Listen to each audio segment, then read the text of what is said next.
Hello guys, നമുക്ക് വളരെ എളുപ്പത്തിൽ ഇന്നിങ്ങനെ ഒരു സാമ്പാർ പൊടി ഉണ്ടാക്കാമെന്ന് നോക്കാം. അതിനാദ്യമായിട്ട് നമ്മൾ ചട്ടിയിൽ മല്ലി എടുത്തിട്ട് നല്ലതുപോലെ ചൂടാക്കിയിട്ട് വറുത്തെടുക്കുക. അതിലോട്ട് കുറച്ച് ഉലുവയും കുറച്ച് ജീരകവും കൂടെ ആഡ് ചെയ്യുക. എന്നിട്ട് നല്ലതുപോലെ ഇളക്കിയതിന് ശേഷം അതിങ്ങനെ പൊട്ടാറാവണ സമയത്ത് മല്ലി നല്ലോണം ചൂടാവണം. എന്നിട്ട് അത് ഇങ്ങനെ നമുക്ക് തൊട്ട് കഴിഞ്ഞാൽ തന്നെ നമുക്ക് പൊട്ടുന്ന രീതിയിൽ നമുക്ക് കാണാം. അപ്പോൾ അതേപോലെ ആയിക്കഴിഞ്ഞാൽ വാങ്ങി വയ്ക്കുക.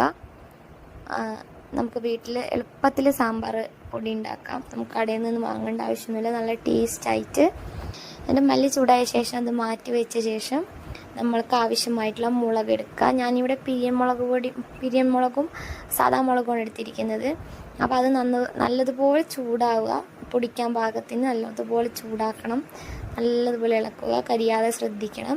എന്നിട്ട് രണ്ടും വാങ്ങി വെച്ചതിന് ശേഷം മിക്സിയിൽ നന്നായി പൊടിക്കുക. ഇതിന് പകരം മുളക് പൊടി നമുക്ക് ചേർക്കാം. മുളക് പൊടി ഒന്ന് വറുത്താൽ മതി. മുളകാകുമ്പോൾ ഒന്നുകൂടി ടേസ്റ്റ് ഉണ്ടാവും.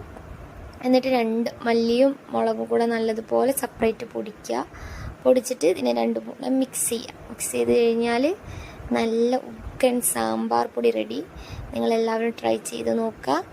നമുക്ക് കേടുവരുമൊന്നുമില്ല. കുറേ കാലം നമുക്കിത് സൂക്ഷിച്ച് വെക്കാം. വളരെ പെട്ടെന്ന് തന്നെ നമുക്ക് സാമ്പാർ നല്ല ടേസ്റ്റായിട്ട് ഉണ്ടാക്കാനും സാധിക്കും. Okay, thank you.